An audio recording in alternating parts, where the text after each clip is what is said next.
Hello, it is Ryan, and I was on a flight the other day playing one of my favorite social spin slot games on ChumbaCasino.com. I looked over at the person sitting next to me, and you know what they were doing?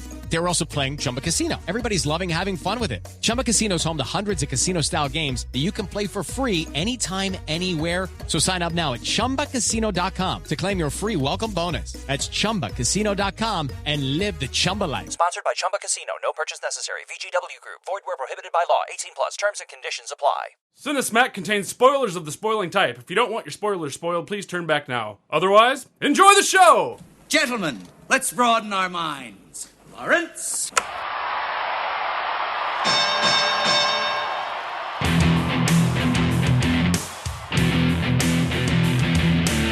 Ladies and gentlemen!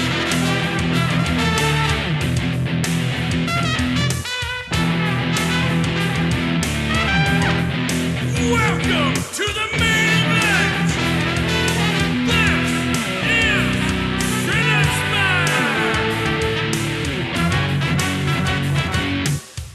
And the winner is...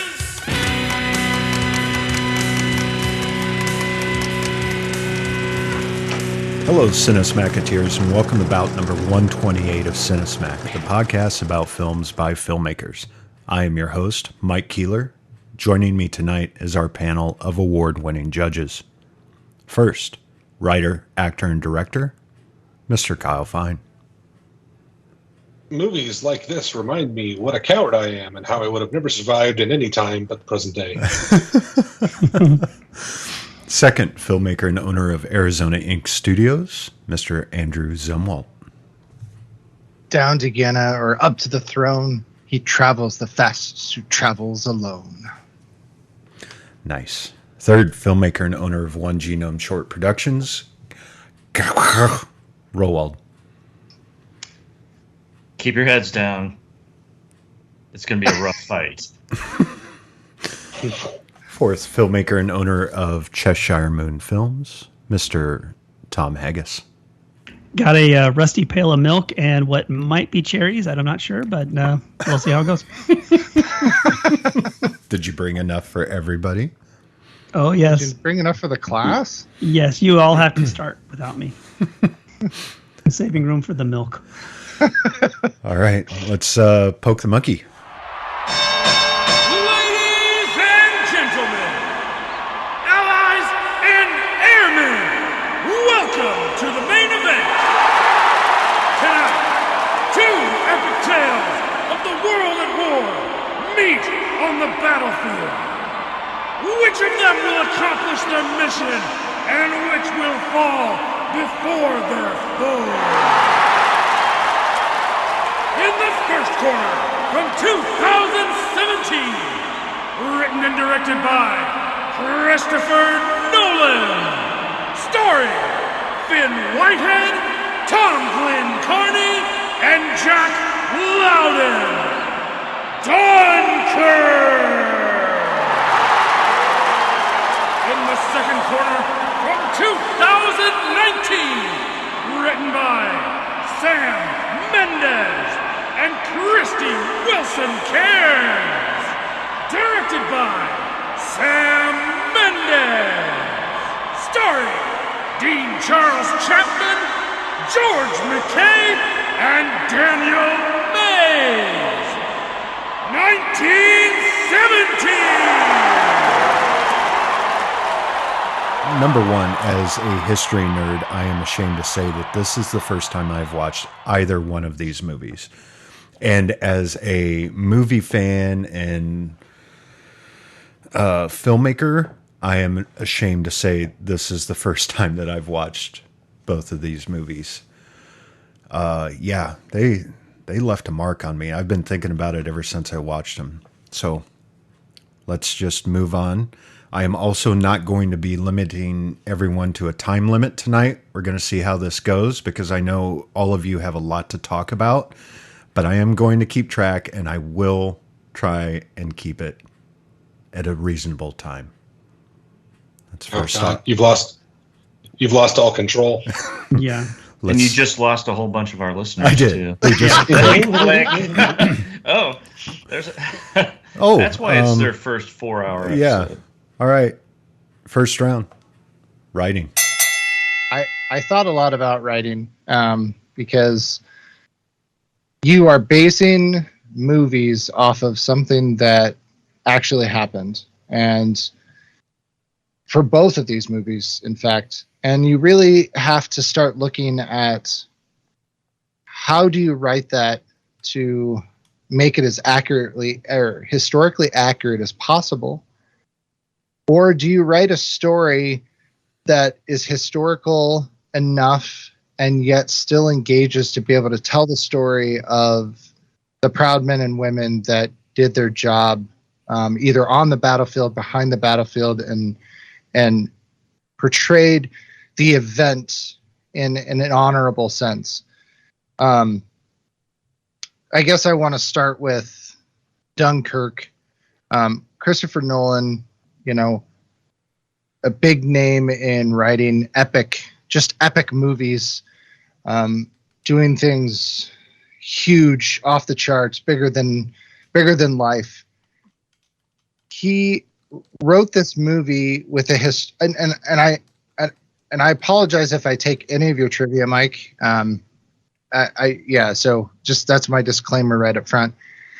He wrote this movie historically accurate in the sense of Dunkirk and the events that happened leading up to it, during, and for the most part after. He then built his characters to lead that story and to, as I said before, kind of show that honorable mention of the men and women that had to undergo this really traumatic event, very scary. And he brings the intensity to tell that story to where, honestly, without doing some of the work behind the scenes and looking stuff up, I would have thought that these were real men, that he went and found a diary somewhere and he said, I want this guy and we're going to tell this guy's story. He did it so well and intertwined it so well with the events that happened and how they occurred in a pretty good way that historically you could think that it was a historical piece. And I don't want to say that it's not a historical piece, because it is, but he did invent a lot of the characters to be able to portray the movie that he wanted to tell while still claiming that Historia with it.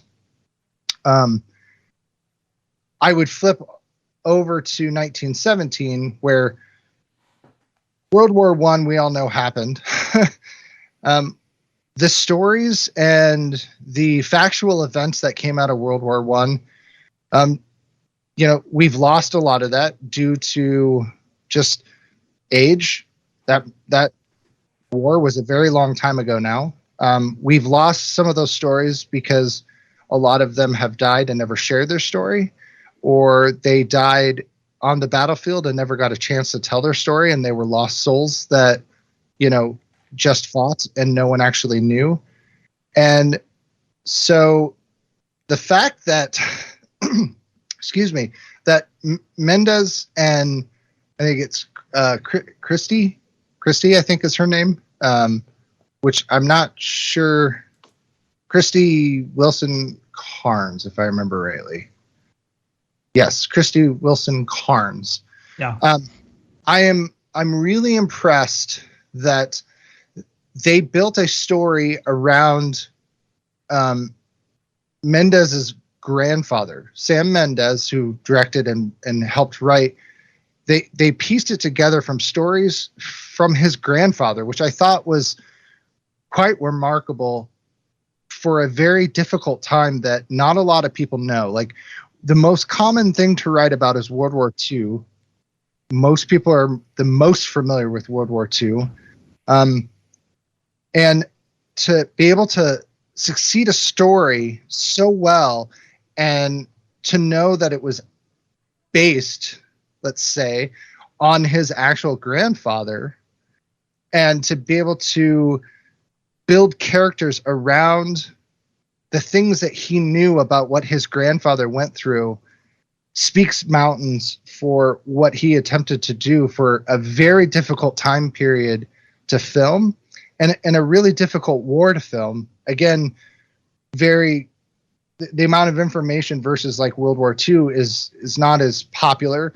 And he made this engaging story that was just so gripping and fascinating to me that it really, really stood out in a almost buddy film, but this incredible journey that he created from this just huge war that was going on in the world, to be able to bring in that happiness and the sad times and the scary times and everything in between. I felt was quite remarkable in the way that the two of them wrote those characters in all around all of this that was going on. So those are my two big speeches about those two. It's really hard for me to say one was written better than the other. Because again, it's hard to be like, oh, well, they didn't do X, Y, and Z right. There's always liberties that come into play when it comes to movies, especially when you're trying to do historical accuracy. But I felt that they both wrote movies that were built around history, and they did it so well that it was engaging enough that if you didn't know any better, you would believe that they found these stories. And I think that speaks for something for both of the writers in this category. So that's really interesting, because these two movies are, I would say, amazing examples of almost polar opposite storytelling. 1917 is an incredibly linear story, going from point A to point B, and doing so without taking a lot of breaks. And it changes its tone and pacing and structure quite a bit, but it always moves in an A to B fashion. And Dunkirk is a movie that I had, of course, heard of but never watched before. And the first, I would say, 20 minutes of Dunkirk or so are really kind of confusing. And then you start to get the feeling that you're watching events converge. So instead of being written in a linear fashion from A to B, it's woven together from different pieces happening on different timelines. And both are difficult storytelling methods to master, but I think we're watching the mastery of that form in both of these films, and the way you can tell a story. Because remember, the purpose of telling a story in a movie, not just to get an emotion and what you want out of the audience, but it also is to convey your what you want to express in your film. And that can be difficult to get that from your head into other people's heads and get them to understand. And in both these cases, these movies were, like I said, very different structures, but masterfully put together, which I think is just a testament to skill and talent and ability more than anything else. It's not that one functions better than the other. Christopher Nolan obviously is known for being very well versed in unconventional storytelling. I would say, too, that after having read about these movies and reflecting on Dunkirk a bit, I think there's maybe a handful of people, maybe slightly more than that, maybe, I don't know, 20 to 50 people in the world who could walk in with the script of Dunkirk and get it made, because it probably has 2 or 3 pages of dialogue, and it's an hour and 45 minutes. So you really have to, someone has to trust you to make this movie, because you're not going to have a lot of A-list actors spouting memorable lines. You're not going to have a lot of the hallmarks that movies are built on. So they really have to trust his vision. And of course, he's demonstrated that he can make them a boatload of money too. So I'm sure that doesn't hurt. But it takes someone like a Christopher Nolan to get this kind of story made in this scale, for this kind of budget, for this kind of spectacle. Yeah, so I think that's where I'll leave off. But yeah, very different, but similar in their mastery of storytelling. I just want to say that I want to agree with the fact that it's very chaotic, kind of at the beginning of Dunkirk. That kind of converges into the main idea that you're trying to go for. But I would say that Christopher Nolan, for at least the films that he's written and the stories, he's really good at writing stories that go from chaos to conclusion, to where he has all these things happening and there's just chaos everywhere, and then it leads the story into, in a sense, peace. And I don't mean peace as in like world peace kind of thing, but he brings all of that chaos and he brings it into symmetry. And I think that speaks something for the way he writes. It's almost a consistency with how he does a lot of his movies, or his storytelling. I shouldn't say movies, storytelling. And I would also agree that he does a lot of show don't tell in Dunkirk. Yeah. And I think that's, to your point, that's a very satisfying way of telling a story. When you get that feeling that things are converging and wrapping up and making sense, it's very gratifying to the viewer, because you feel like now you started confused. Now you feel like you're being brought onto the same page and let in on the same story that the director has in their head.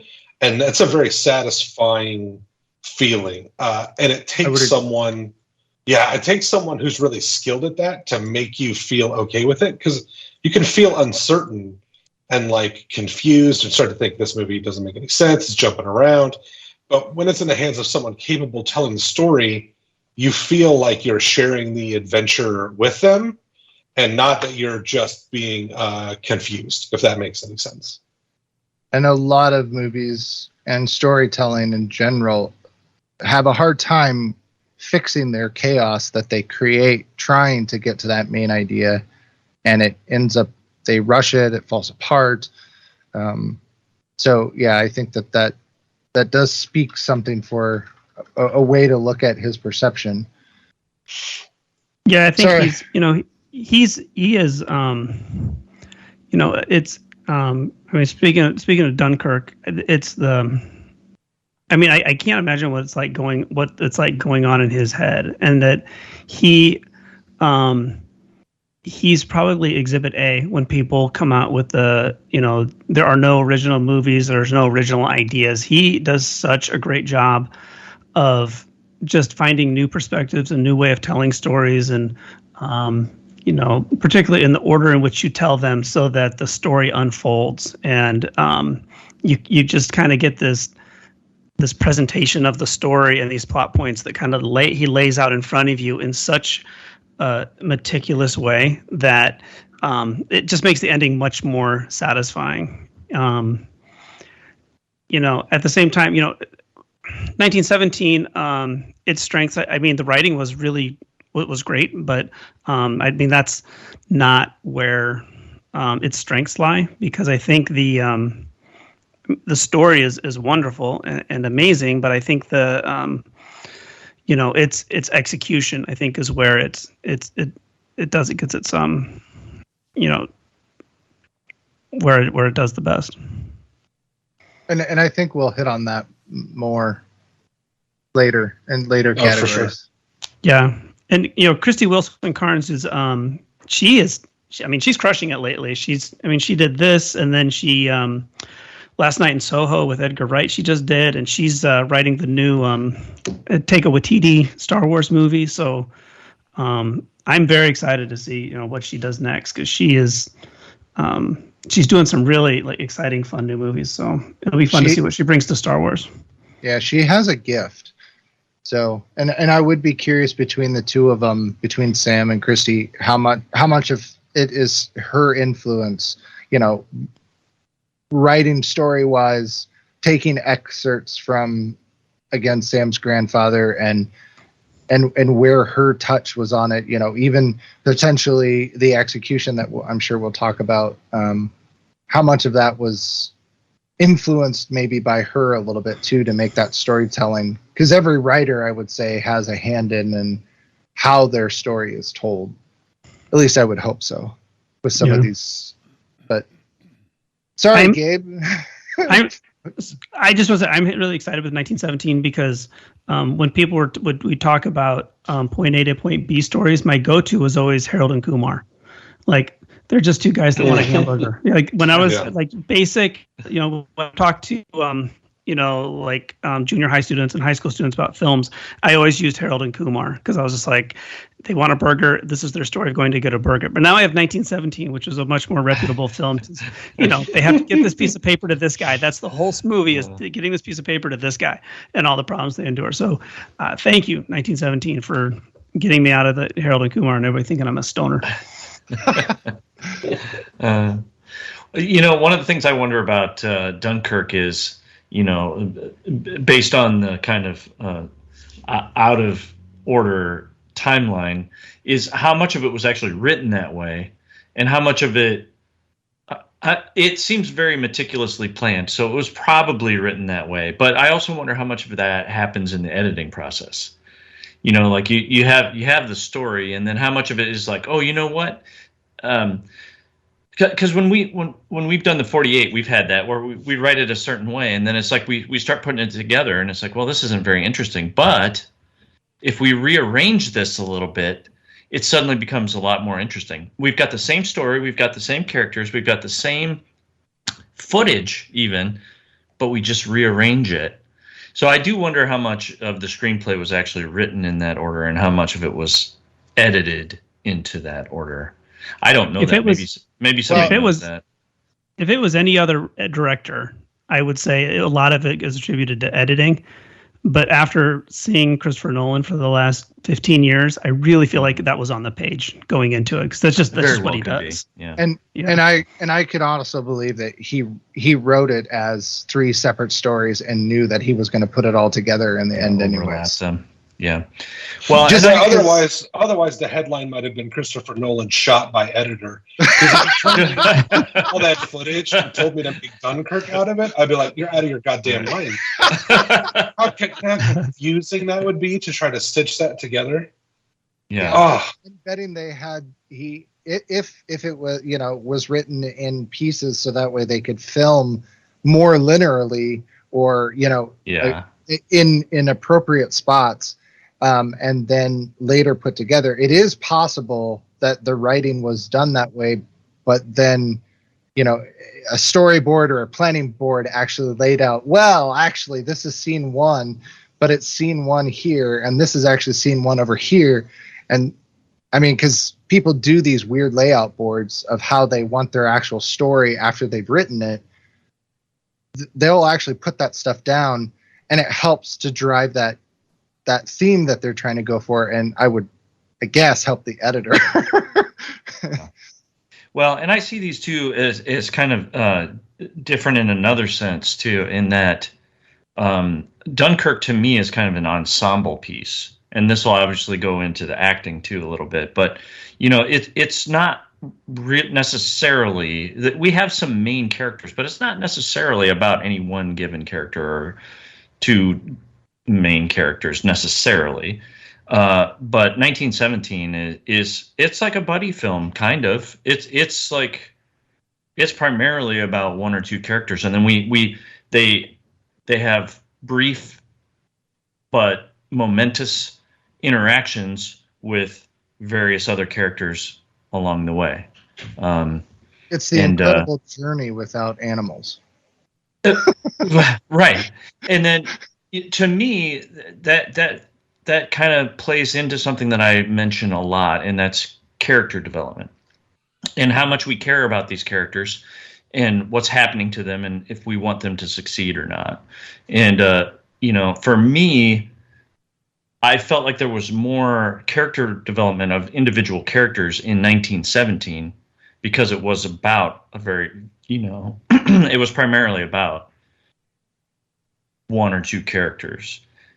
But Dunkirk, you get some character development, but not as much because it has to flip-flop between so many different characters at any given time. You don't really get that kind of time with that character to develop some deeper, relationship with them, if that makes any sense.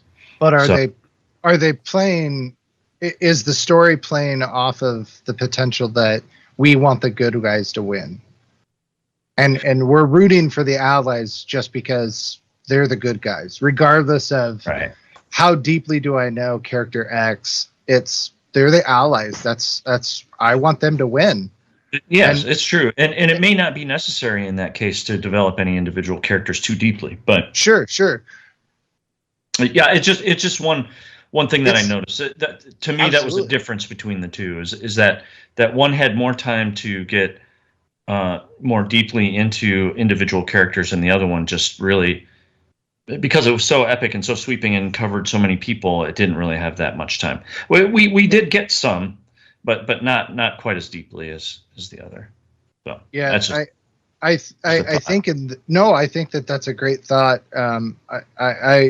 I think it makes it easier because of the war that it was, and again, you're and almost pandering to the audience because that they want the Allies to win, and so you're going in already making them care about whether it's these 5 characters or these 5 and these 5 and these 5 because they're the good guys, and so that may help drive some of that.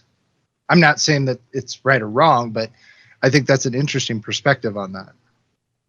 The movie does a really good job of painting both sides of it. Dunkirk is very subjective in its storytelling, where there are people who are heroes but are treated like they're cowards. There are people who are cowards but are treated like heroes. People who think of themselves as failures but who are, welcomed home as heroes. So they play a lot with people's perception of themselves and their actions, what they think they've done and accomplished, and what people do to survive. So I think that kind of helps smooth out the need for like one or two really interesting characters that, have huge growth moments or anything like that. Is that you have a lot of the different bases of emotion covered, peeking in on different characters. All right, boys, I'm going to cut you off there. Yeah, no, that's fine. That's probably a good idea. Yeah. How long was that round? About 23 minutes. Okay. Oh God. Okay. Okay. Tighten it up. All right, Andrew. Sorry. I am going to go for Dunkirk on this one. All right. Tom. Yes. How's it going? We're going to talk about acting, right? No, you Sorry, vote. We got new cell phones. It's a mess here. That's right. So Dunkirk and 1917. First of all, how did George McKay not get nominated? You still have to vote. We're voting. We got to vote on writing. Shit. For the We're voting on writing. Yeah. Dunkirk. Okay. Jesus Christ. Kyle. Tom hasn't caught up to the part of Dunkirk yet where everything makes sense. I didn't know we were shooting this podcast out of God. The editor will put everything back in order. That's what they do. All right. Yeah, all right. That's your job, Mike. Right. We'll fix it in post. I love the way the story comes together in Dunkirk, but I'm going to vote for 1917 for the way the story's written. All right. And Gabe. I have mixed feelings for the timeline tomfoolery in Dunkirk, so I'm going to go with 1917 as well. All right. Of the pivotal scene with the woman and the baby, Sir Sam Mendes explains that when he was writing the script in October 2017, my daughter was born a month earlier, so my youngest child was very much in the house, and I suppose it has something to do with that. And I found it very difficult to shoot because, this poor little creature, Ivy, her name was, she's not aware she's in a movie. And the way she behaved in the scene was so moving. And I just want to bring up something. I've read a lot about World War I. And that scene where he pulls out the milk, I'm like, don't give it to her. Don't give it to her. You don't know if it's poisoned. Like, it just kept like running through my head. I'm like, don't let it. We're going to watch the but baby he drank die. some Don't do already, it. didn't he? Yeah. And it just drove me crazy. For the sound design of the movie, Christopher Nolan used a shepherd tone in which ascending notes are subtly cycled to give the impression of a never-ending rise in pitch. Also, he wanted to write the script by obeying this principle so that the audience could braid together three storylines, and they continually rise in anxiety and intensity. So as one storyline is peaking, the other one is still to be built, and the third is entering the last phase. Wow. So we were spot on. Good job, guys. We are smarts. SMRT. All right. Second round. Acting. This is you, Tom. Yeah, so this is me. I think I'm going to go with Dunkirk. No, I got to talk first. Okay. No, I got to vote first. Okay. All right. So as I was saying before, I'm not sure how George McKay didn't get nominated for Best Acting because, I mean, he really carries 1917. And I'm always interested to see how movies like this that kind of have a hook, whether it's the single shot of 1917 or the, fluctuating timeline of Dunkirk and how moviegoers respond to it.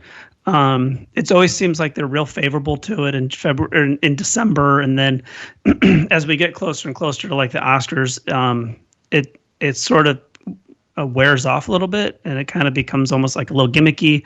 And then they wind up losing to, Parasite. So I think with acting, George McKay, I don't think got enough credit for what he did. I mean, and when I say that, acting is two things. It's an art. It's it's embodying the character that you're playing. But there's also a technical side of acting about hitting your marks and, knowing where the camera is and, and it's that part of the acting that George McKay does really, really well in 1917. I mean, it's a masterclass in the technical side of acting. And I'm disappointed he didn't get the recognition for it that he should have because it was amazing. And he won a couple of breakthrough awards. I don't think he was even nominated for any best acting because it seems like people kind of thought of him almost as a prop in this, grander movie. And that's a little unfortunate. The acting in Dunkirk is it's pretty good, but I think, like you guys, it's more of an ensemble piece. So no one actor really stands out. Kenneth Branagh doesn't get enough screen time to make to really make an impression on people. And then the soldier characters, and I know this is by design, the way that Chris Nolan wanted it to happen, but they kind of just, come and go from the scene, and they all kind of have the same kind of general look about them, except obviously the French soldiers looks a little bit different, so it looks a little bit out of place. But the English soldiers seem to all have kind of a similar look, and that's part of being a soldier. That's why they all dress the same. So it's hard for any of those actors to really stand out. Harry Styles does because we just know who Harry Styles is. But I think in terms distractingly handsome. He is those blue eyes, I could get lost in them. So, that son of a bitch. I know, and he looks so fucking good in a dress. It's like, what the fuck, man? Like, God damn.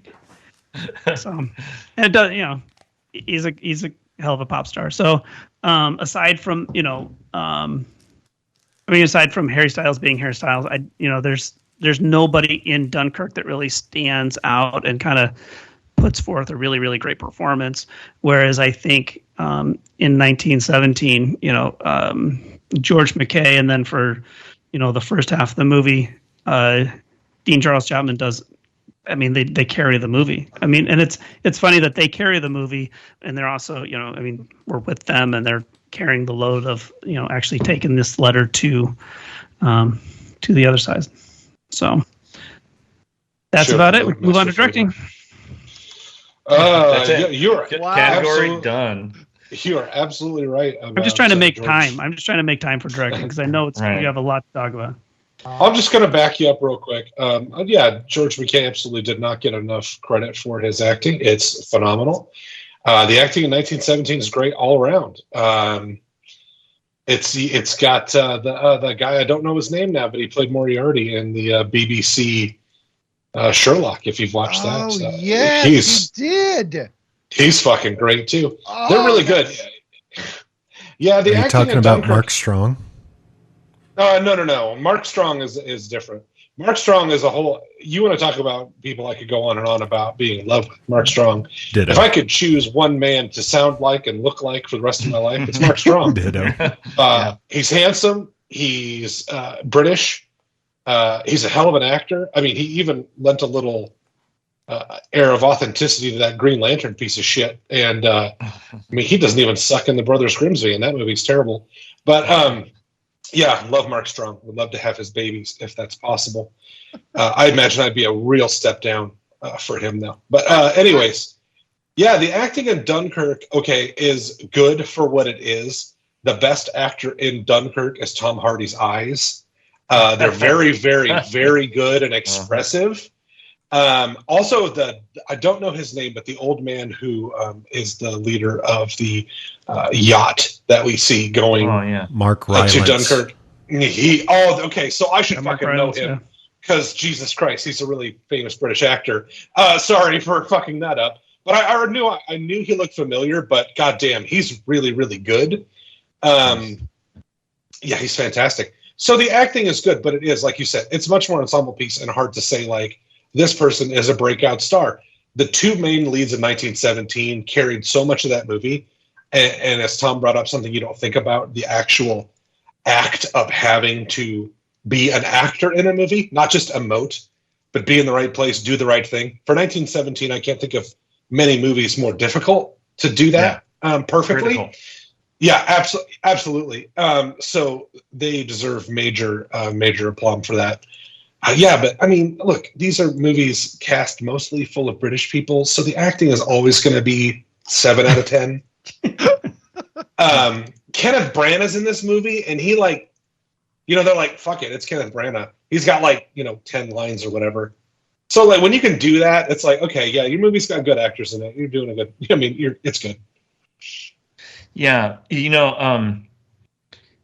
one thing I want to know is why does Christopher Nolan not like Tom Hardy's face?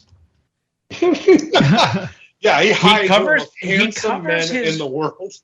I think it was Inception. Face. I think it was Inception, and he just like, I can't do another 3 months of that shit. Nope. He covers his face like in the Dark Knight Rises or whatever with his Bane, and he talks like this. And you can barely understand him. And then he's in this airplane and he's got that. Perfect, Gabe. I like doing that actually.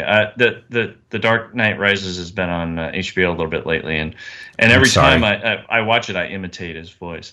And then he's got this mask on in all through Dunkirk. It's like, what does he have? And then he's not the only director, because I think is it Tom Miller with the Mad Max? His face is covered in a good portion of that too. Like, what do people have against Tom Hardy's face? Tom Hardy's just he's just trying to get ahead of COVID. He's just like, wear a mask. Yeah. Yes. And maybe it's just protection for Tom Hardy, because from what I've heard, people might want to punch him, and maybe it's just to protect Tom Hardy from getting punched in the face. Maybe he's so beautiful that people they have to look away because of the beauty that glares from Tom Hardy. Well, and another Tom. That any small percentage of Tom Hardy's face is much more attractive than all of my face. So it doesn't matter how little of Tom Hardy's face you're paying for. It's like got to be top 20 faces. Well, and then another famous Tom Cruise, kind of got into that phase too, where he was doing weird things with his face, covering his face, and having prosthetic type effects and stuff on his face. So I don't know. Maybe But it's a Tom thing. I just think it's funny because, like, No, it's not a Tom thing, because Nick Cage really once got into taking his face off. Face off. Are you doing that? You have to do the gesture. Well done. I did the face waterfall. Well done. Yeah. So, I think I'm going to be echoing a lot of what the other guys have said. In that George McKay and Dean Charles Chapman in 1917 really carried that movie, and I thought they were both excellent. They were both very believable, and very engaging and endearing, and you really, really wanted them to succeed. And they did a great job. And then on top of that, we've got appearances from a lot of great actors and great voices. Colin Firth. He's very commanding on screen. Mark Strong, who we've already talked about. When I knew who he was, they didn't even show his face. You just had to hear his voice. You hear his voice. You saw his boots come in, and he spoke, and I'm like, oh, I know exactly who that is. And it's almost kind of, well, and a lot of these guys, Colin Firth, Mark Strong, and Benedict Cumberbatch. Benedict Cumberbatch. They all have these great voices, and they're all very stage-y, if you know what I mean. They come across, it's almost like stage acting, but it really works. They can really make it work. And so, for me, like even with them basically having cameos, that really kind of elevated the acting in it to me. Benedict Cumberbatch isn't even in the top cast list. Yeah, he's not even listed. I was looking. I couldn't remember the name, and I'm like, where is it? It's crazy. Yeah, I know. But how long is he in it? Like 2 minutes, and he tells him now fuck off or whatever. And is he actually uncredited in the movie? Well, regardless, I can mimic everything that you guys said. I agree 100%. The only thing I wanted to, that I thought about was, without Dean and George, how the alternate movie, it would be difficult to find two actors that could potentially pull off the heartwarmingness and the character intrigue that we got from their two performances in a movie like this. And maybe there would be some, but they just, I don't know. It felt like they were very well fit for this part in many ways. And their chemistry together was very good. Their chemistry is very well. They seemed like they could actually be buddies. Yeah, and even forced buddies. So, anyways, we always talk about who else could have played these two parts and done as good of a performance. And I'm not sure. I don't know. Maybe you guys have something, or we don't really have to talk about it. But it's something that I always think about when we come across these really good actors that are pulling off something that is remarkable and very difficult. Who else could have done something like this? I mean, they really did well picking these guys out. I'm sure there are other actors who are capable of doing this. Sure. But I feel like sometimes you just get really lucky with who you get to watch do it.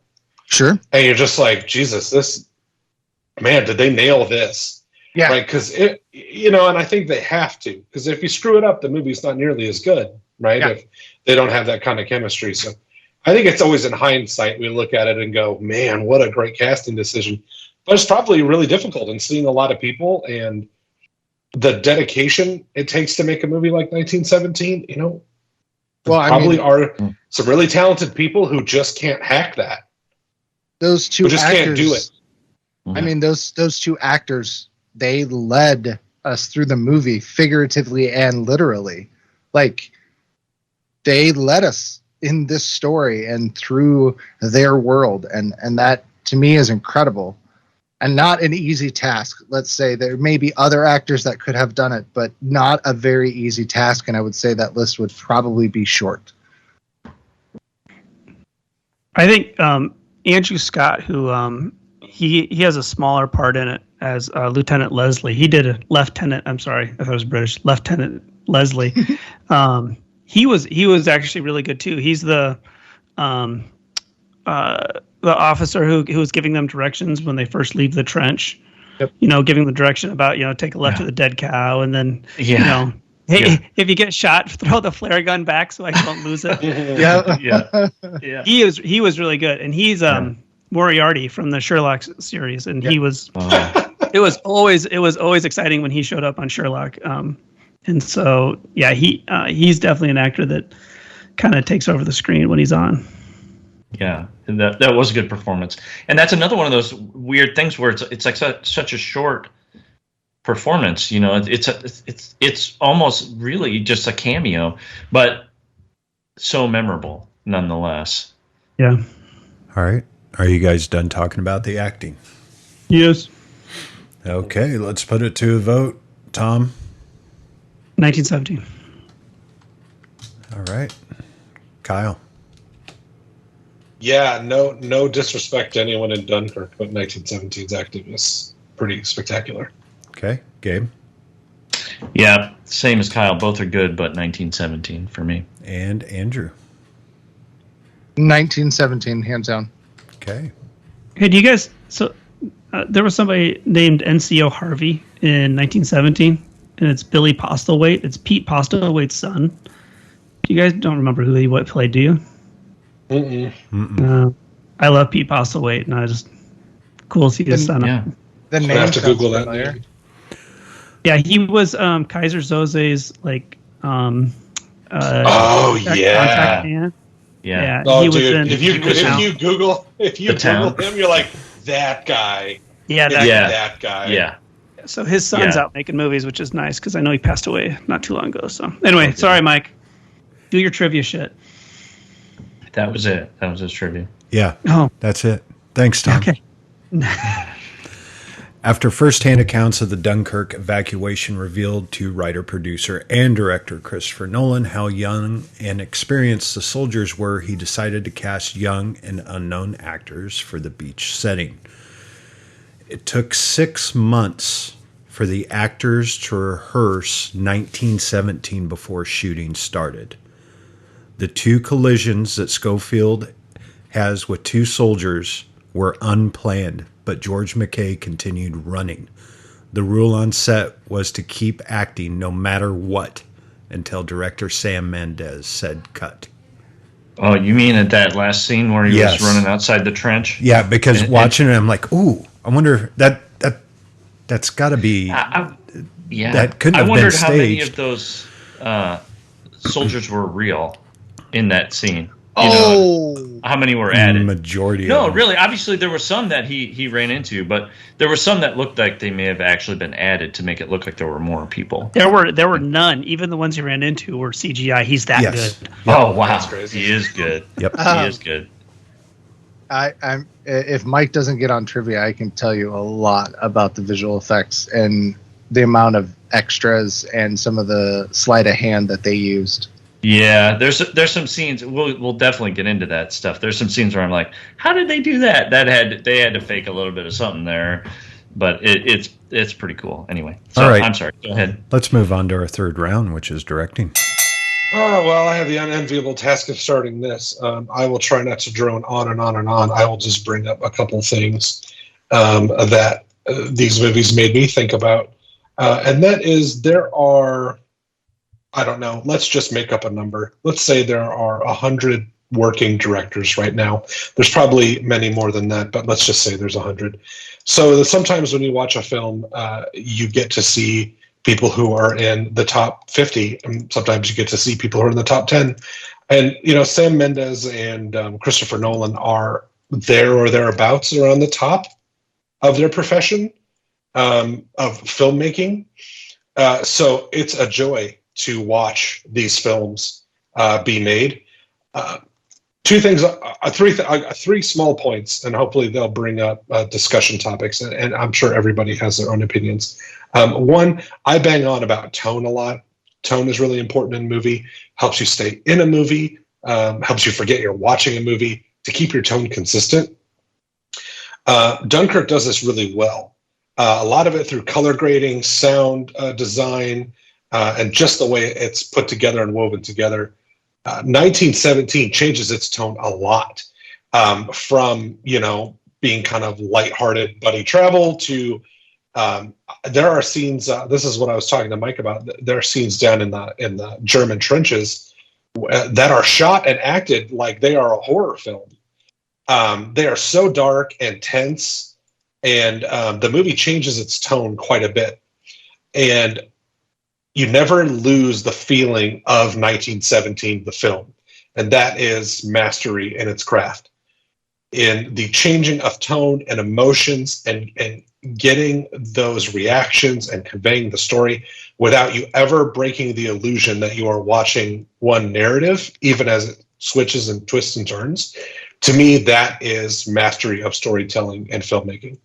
The second point I want to bring up is directing is a lot about problem solving, and it's also about taking what's inside your head or on the page and making it real. And these movies are two of the finest examples I can think of taking a story or an idea and making it real for the audience. I would say especially Dunkirk in its unconventional storytelling. However this sits in Christopher Nolan's mind or the mind of the writers and editors, crafting it and putting it together as a finished product for people to watch and enjoy is a completely different beast. And when you look at the things that happen in the movie, the stunt work, the sets, the water effects, all of those things happening, had to have been a unimaginable feat to put all of this stuff together. So I think that is commendable and worth mentioning as well, because it's a very, very, very difficult thing. Another thing, neither of these movies, and my last point, and then I'll cede my time. 90% of movies are not made like Dunkirk and 1917 are. And there's a reason for that, because formulas and archetypes and other things like that exist to aid you in telling a story and getting a message across. They're tried and tested ways to communicate ideas and communicate with audiences.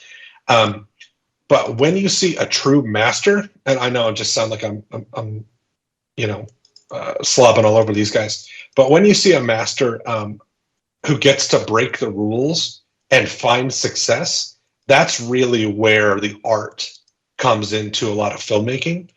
Rather than telling these conventional stories rather than telling these stories in a conventional way, the unconventional way they're put together, the long, uninterrupted one takes, the shifts in tone, the woven narratives, add to the movie and make the movie better, and they're better for them, which I think is incredibly difficult to pull off. My favorite author is Cormac McCarthy, and one of the quotes I've always heard about Cormac McCarthy is that never emulate what he does, because he's the only person who could break those rules and be successful. If you wanted to try to learn how to make a movie and you started by watching Dunkirk, you'd probably be really confused. It shows a real level of mastery of the craft. And I think that is so rare and unique that it just should be celebrated, the way these movies are made.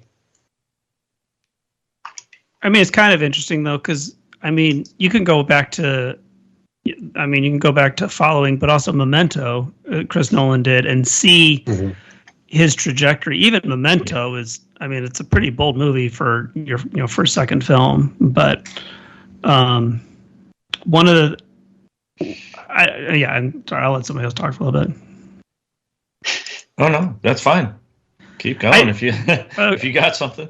I thought it was both of these movies were directed by the same guy.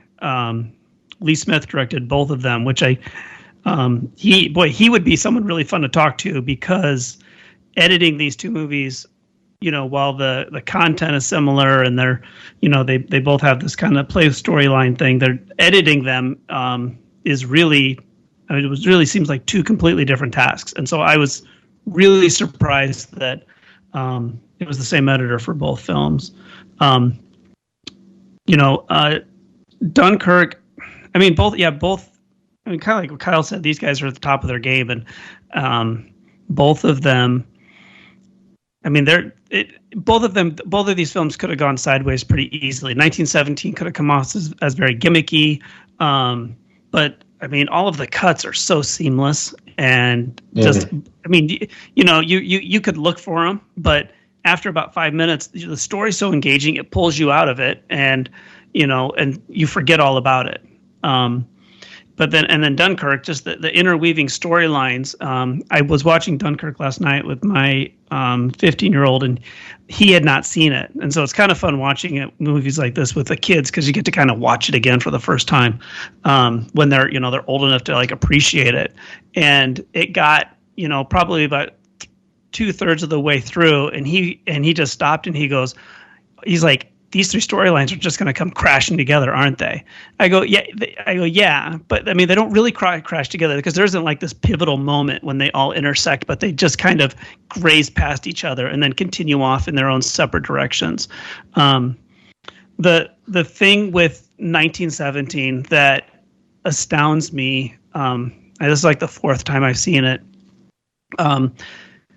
I don't know how much we gain. So sometimes when you do a story like Dunkirk, you interweave all the stories, you're doing it because you want to have certain insights into the story, to be able to look at, the struggle on the beach, but from the air, and you kind of get like this appreciation for the stories. But instead, it's just like, look at the scope of what they had to deal with. But with 1917, it did something that really no movie had ever done for me before. But the first time I watched it, I got to the end of the movie and I was exhausted. And it was the first time that I had been through a movie where, like, I had like deep empathy for for Schofield getting to the end. Cause I literally felt like I had been on that journey every single step of the way with him, because we never left his side. I mean, it was stunning. It just like, I mean, a lot of times you watch a movie and you relate to the characters and that kind of thing, but this is a character who had experienced something that I will hopefully never experience in my life. But there was such a connection to him, and I completely applaud Sam Mendes for putting that together and being able to reach the audience in a way that I had never seen in a movie like this, just because we were with them all the way, and it didn't come off as gimmicky. You're the third man.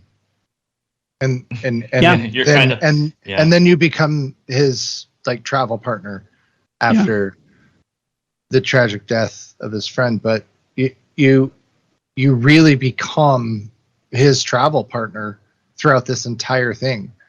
You are the way that it is shot and the way that it is brought to you. You are traveling with these guys.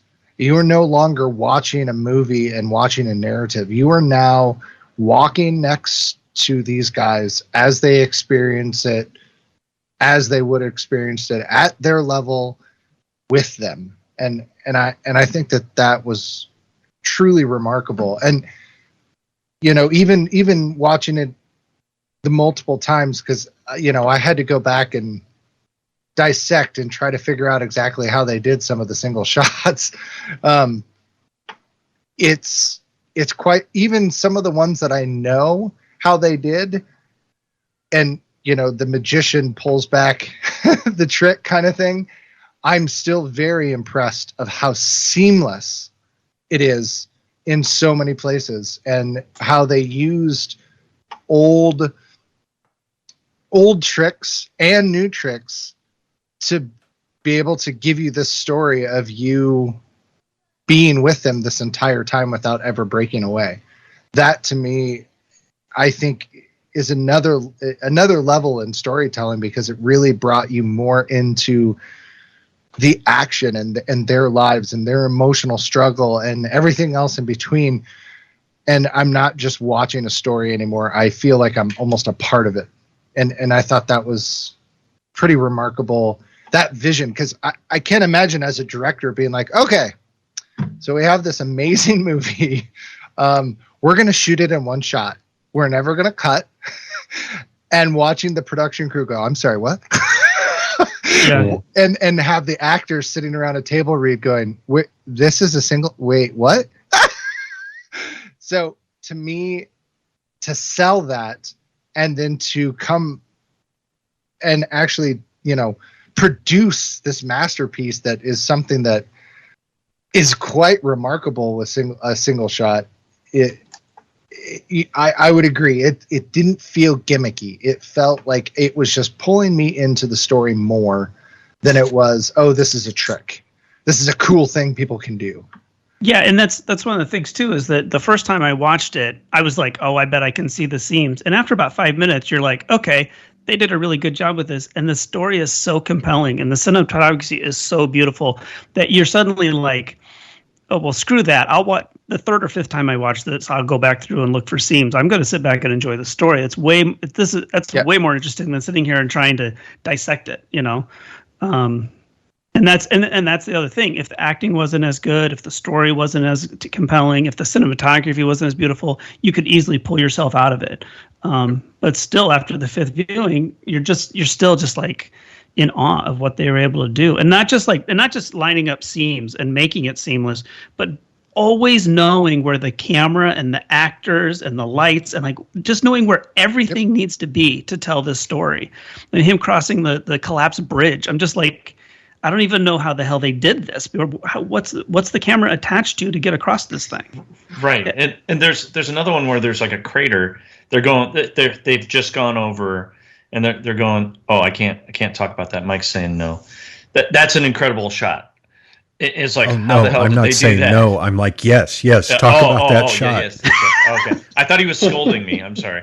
Hand signals. They just gone over into no man's land, and there's this crater, and it's all full of water, and they're kind of making their way around it, and the camera doesn't follow directly behind them. It kind of goes to the side, and it goes directly over the freaking water that we saw before. I'm sure they have a lot of help with visual effects these days, but it was like, wow, that is really incredible. That they followed them, but the camera didn't go behind them. It went across this water, and it showed like the bodies floating, and I just was like, wow, that's just crazy. Just incredible stuff. I'll pull back the curtain a little bit on some of those shots. For instance, that one was there was no CG whatsoever in that shot. It was all done in camera. They hooked it up to a jib.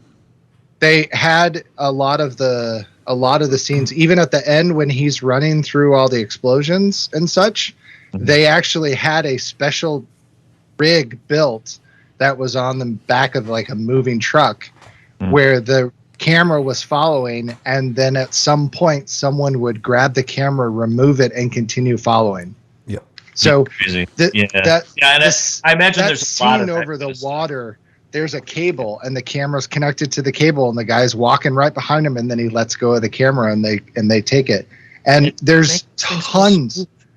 Yeah, and there's tons of that. In fact, I've seen stuff where they were talking how they had a bunch of the cast members or the crew members are actually extras in the very end as soldiers, and they are running in front of him. And as the camera passes, they turn around and they start doing crew duties in full makeup and costumes, and they start doing crew things to help finish out the shot. As they pass, they file in. And I mean, and maybe we should talk about this in overall, but like as a director, Tom's covering his ear. This is I not. literally don't want to know how anything was done. Okay, so I'm done giving away some of those secrets. We can talk about those later when Tom can be muted or whatever. But it's not just the actual contextual of how do we shoot this so it appears as a single shot. But they went out and you grab your location manager, you grab your constructions guys, your set dressers, and you say, okay, so we're going to build 1 mile of World War I trenches, and you guys are going to build all of that. Part too, yeah. And then they built no man's land on the other side of the trenches. So and it's there's some magic secret that I won't give away there for you, Tom. But Thank you. with even with the No Man's Land, to allow them to shoot that, and it was really there. Like, they duplicated those moments so they could actually put those characters there. So it wasn't just, okay, there's some pieces here and then the rest of it will just be CG. Like, they did a really good job. And his mind as a director to say that I want to do these things is just, I mean, how do you walk into a room and say, yep, we're going to do this, this, and this, and oh, hey, by the way, who's got a shovel? Because right, get to work. Yeah. Wow, a mile's worth of World War I trenches were dug and built just for this movie. That's insane. Yes. Okay, well, I want to talk about maybe a little bit of an unpopular opinion. And it'll be interesting to hear other people's thoughts on this. And it has to do with Christopher Nolan and his, what I called earlier, timeline tomfoolery. Now, I thought Memento was a great use of that tomfoolery and doing things out of order. Because if you were to take that movie and put the story in order, it probably wouldn't be very interesting, and it might be very, very predictable. But you do what he did with it, and it suddenly becomes this really interesting, really fun movie to watch, and a little bit mind-bending, but still pretty, you can follow it. It's pretty, easy to keep up with. Well, and then he went and he did Inception, and that's not necessarily, that's kind of timeline tomfoolery too, because things are happening at different speeds on different levels of the dream and all that kind of thing. But you could kind of keep up with that too, and it ended up being really interesting. Again, how you guys mentioned before, how it all converged. Well, then we get to, there's probably others in between, but we get to Dunkirk, and I didn't realize at first. I had heard, but I didn't realize that it was kind of in a way out of order, and that the timeline had been manipulated. But and most of the time I couldn't tell when it was being manipulated. It seemed like a linear story until I saw, how do you say it? Cillian Murphy? Killian. Until I saw him on that boat at some point after he had already been picked up. He was on the lifeboat and dry and confident and keeping the other guys off. But this happened after he had been picked up. In the chronology of the movie, after I he'd been think picked that's up. the tip-off point. If you haven't gotten it, and then I'm by like, then, okay, right? what's going on, and when is this happening? And That's and that's the same point last night. My son was watching it, and he was like, "Wait a second, that's Cillian Murphy." I thought he was. Oh, yeah, and like, that's 1 week, 1 day, 1 hour. So yeah, and and I think maybe the actual wording of that, I didn't get it right at first either, where it says the mole or whatever it's called, and 1 week out or something like that, and then the next one was, I don't remember what it was, but it was like 1 day out and then 1 hour with the airplanes. But okay, so he's kind of losing me at this point. And it's like I feel like I'm a pretty astute moviegoer, and I'm somebody who appreciates these things not being conventional and being out of order. But he's kind of losing me here. And then comes along Tenet. And I've seen that movie 2-3 times all the way through, and I still don't know what the F happened. what? Like, what happened? What happened? Serious? Yeah. What is going on? And I think he's at risk of alienating even his staunchest fans if he goes any further with that out of... No. Oh, no. Oh, my God. It was There's so totally... many dumb movies out. I want him to keep pushing me mentally when I go to his movies. I want to go to a movie and enjoy it. And Tenet was kind of the things I liked about Tenet, and I hate to say it, it was beautifully shot. The action was pretty cool. But what the fuck happened? I don't know what happened. I mean, Really? I kind of do. I kind of understand, but I've seen it 2 or 3 times, and I still don't really have it all put together. And so I think he's really, I think he's at risk of going too far with it. No, I'm ready for the next step. Yep. I'm going to absolutely back Gabe up here. You are. I think you are I'm going to absolutely back him right. up too. Dunkirk does not have to be told this way, but it adds to the movie that it's told this way. Yep. When I saw Tenet, I left the movie and I thought Christopher Nolan dropped his notes and forgot what order to put him in. I was like, I don't think he successfully pulled that off. That's really what I thought when I left Tenet. I was really disappointed in Tenet. Oh my god! Really? Yes. Times. I was really disappoined in Tenet. It was brilliant. It is, yeah. And Tenet is a man juggling chainsaws on fire, jumping on a trampoline. It's distracting to the actual act of magic. No, I want to be an active film. I totally get it. I go to some movies and I want to be a passive film viewer, but when I go to a Christopher Nolan movie, I am an active viewer. I want my brain firing on all cylinders, and I want to be, I never try to get ahead of him. I don't ever try to figure out where is this going. I don't really want to know that. I would just want him to tell the story, and I am totally fine with him twisting time and everything else. Because as far as Tenet, I think Tenet works. I think it's really well done. I just want him to tell the story too, and quit screwing around. Just tell the story, because how many of his movies are so good, and he's just telling the story. But Tenet was the story, though. I mean, it's not. Look, Memento, sure, he kind of played with time to tell the story, but Tenet, the time moving forward and backwards, that was the story. There's no other way to tell the story of Tenet, because you move in a linear fashion, with the protagonist.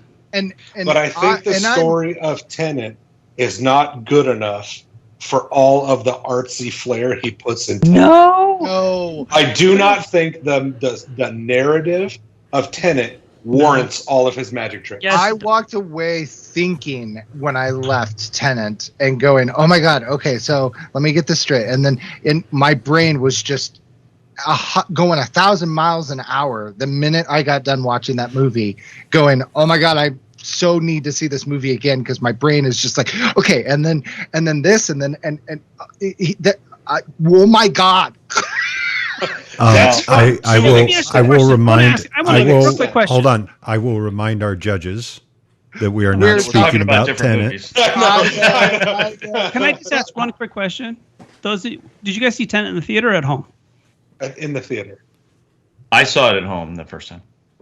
Theater and then home. I watched it on a Zune. The way Nolan wanted. Thanks, Dick. I don't think the theater or home experience has anything to do with the story and how it's told. I can get the story whether I watch it on my TV or a giant screen. I think it's different maybe for like a movie like Dune, where the visuals are so. No, it's not about the visuals. It's not about the visuals, but it's about drawing your full attention to the screen. And I think it's really hard to do that at home. I agree with Tom on that. To watch a movie and just like, I am going to immerse myself in this movie. And Tenet, for the first time you see it, it's one of those movies you really need all of your brain power and all your focus focused on the screen to kind of manipulate things. I don't know what happened with Kyle, but everybody else, like the people that didn't like it watched it at home, and the people that did saw it in the theater. So all right. That's a theory, but I'm not sure that follows through. Okay, but regardless of Tenet. I watched Dune in a hotel room. And it was regardless of all that, I want to say that at least to Christopher Nolan, we've talked a lot about 1917, but Christopher Nolan has a way of telling, again, taking those chaotic things that were definitely happening, especially during World War II, especially during all of the pieces that led us up to the beach and led us to the evacuation and all of the catastrophe that happened all around it and all the little tiny stories, and bringing us up to that and bringing some sense into it at the end. And he does that very well, and it shows in Dunkirk, hands down.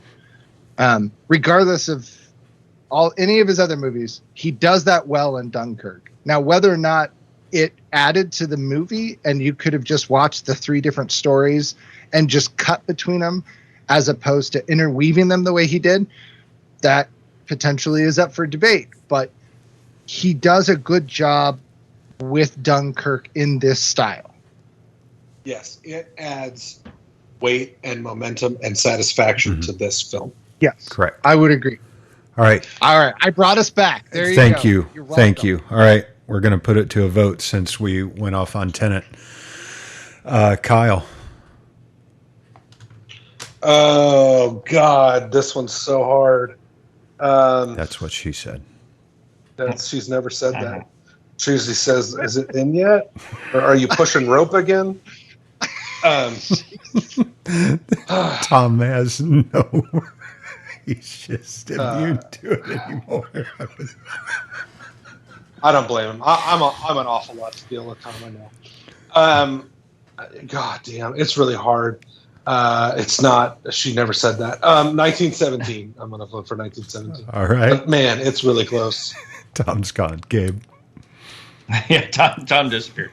Yeah, Christopher Nolan is one of my favorite directors. I think he's potentially pushing it too far. So I'm going to go with 1917. All right. Andrew. I'm voting for 1917 and Tenet. Very nice. All right. And Tom, if you can hear us. Yep, I can hear you just fine. Go ahead and vote. I'll go for Mr. Kate Winslet, formerly known as 1917. All right. They were married, right? Yeah, they have kids, I think. Man, that guy's had a good life. Yeah. I gotta say, American Beauty did not age well. No, really? I haven't watched that in a Oh long time. no, it has not aged well. No, I Was loved it because of the whole? There's a lot of things that did not age well about that. A lot of problematic things in that. Yeah. Yes. All right. Sir Sam Mendes and Lee Smith stated that despite the apparently continuous shot, broken only by one interval of unconsciousness, there were actually dozens of invisible edits concealed by transitions through black, moves behind objects, and so on. According to Mendes, the shortest unbroken shot was 39 seconds long, while the longest single continuous shot was 8.5 minutes. That is incredible. Those 2 times. I won't say why. But even those are relevant in my life as well. Seconds. but 39 seconds, or as Michael Bay calls it, 1,000 edits later. One gunshot. But wait, we're talking about the 8-minute shot with Michael Bay, right? Yes. Yeah. But I mean, doing a single shot without cutting for an entire 8 minutes, the amount of setup and perfection that would have to be done. Yes. That's incredible. It's fantastic. not a Jim Jarmusch 8 minutes where people are sitting at a diner. Right. Like there's shit happening. Yeah, and people. And if you've never made a movie, getting everything to work perfect for 8.5 minutes can be really hard. It's a miracle. On a movie like 1917, it's godlike. Continuing his advocacy for film over digital formats, writer, producer, and director Christopher Nolan chose to shoot this movie in a combination of 65 and 70 millimeter IMAX film and Super Panavision 65 millimeter film in order to achieve the maximum possible image quality. I gotta say the flipping ratios this time watching Dunkirk was a little distracting for me. It never bothered me in Dark Knight, but for some reason in this one I was just like... It kind of bothered me in Dark Knight. I remember seeing it there the first time. I don't honestly think I've ever noticed. I have to say I was so sorry. I was looking for it, but I didn't notice it as much. There were a few times that things felt out of focus. And I'm guessing that was on purpose. Probably the bourbon, Mike. Might have been the bourbon. Yeah. Might have been bourbon. That explains a lot of things. Yes. I mean, I get that decision for, artistic reasons and whatnot, but I can't imagine the equipment on set to be able to run around with freaking IMAX cameras. And if anybody's seen IMAX film, it's not small. Right. Yeah, it's ginormous. No, the DPU talked. There was some other stuff that I ran across while doing trivia. The camera weighed 60 pounds. Jesus. And he's actually out there in the water by today's standards. Yeah. Yep. Oh. Yeah. And the film in a box weighed 2,000 pounds. But, Right. Oh my God. All right. Fourth and final round overall. Well, I'd like to actually kind of continue the discussion where we left off. Not about Tenet. No, not about Tenet. That was just an example of what this kind of evolution of this kind of timeline manipulation. But a very good example, Gabe. A very good example. Thank you. I appreciate that. I would like to talk about long takes a little bit, and I just had a question for you guys. Like, do any of you have like favorite long takes in any movies? I mean, obviously. 1917 had the appearance of being a single take, and there's a lot of actually really great long takes in it. Which ones do you guys like in other movies? Haunting of Hill House did an entire episode that was one take. Really? And that was insane. I love the Children of Men. Yep. God. Yep, that's one of my top favorites. Yeah, that's a good one. Yeah. Quentin Tarantino does a lot in his movies that are pretty spectacular. I just Googled the best long takes in movie history, and here's a movie that never comes up on any other list: Snake Eyes. Yeah, I saw with that. Nick Cage. Yeah. Oh, I don't know. Oh, this is a great Reservoir Dogs has a really cool long take from Tarantino. You don't have to watch Snake Eyes. Don't waste your time. This reminds me though of a movie I love. And speaking Rope. of, yes. Speaking of cameras that weigh a ton, Rope. It's an Alfred Hitchcock. Oh yeah. It's one of the few. It's a great movie. I think the first 10 minutes are the worst part of the movie. I think they should never show what happens and keep it a mystery until the end. I think that's the only thing I would change about that movie.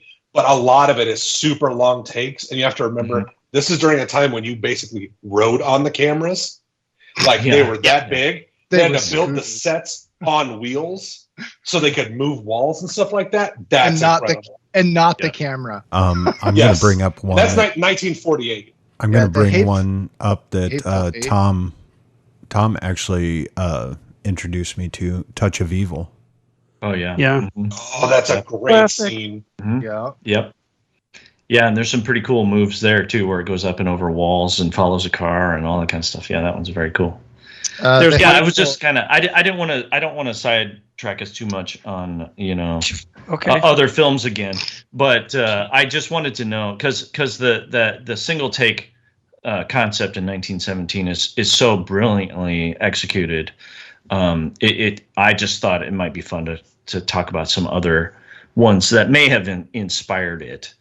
And I think Rope is probably one of those because that's one of very few movies I can think of that was also, undertaken in such a way to make it look like the entire movie is a single take, and used a lot of the same techniques to fake that. Because I think I had read that like a reel of film you could only have about 10 minutes worth of shooting on a reel of film at the time, so they couldn't do a take any longer than 10 minutes. And so they always had to plan for some sort of transition. It would go behind a piece of furniture or a person or something, and they would have a transition point there. And that brings up another question I had, and maybe Mike, maybe you know this. What kind of camera or cameras did they use for 1917? Because we know Christopher Nolan is a digital film. It was an Arri. It was an Arri LF, if I remember correctly. So digital. Yes. And I think Roger Deakins probably used something similar on Blade Runner 2049. They probably had to, based on some of the shots and the way they had to be executed. They had to have something that could be somewhat mobile. In an IMAX camera, you're not doing some of the special things that we talked about earlier that Tom doesn't want to hear. Right.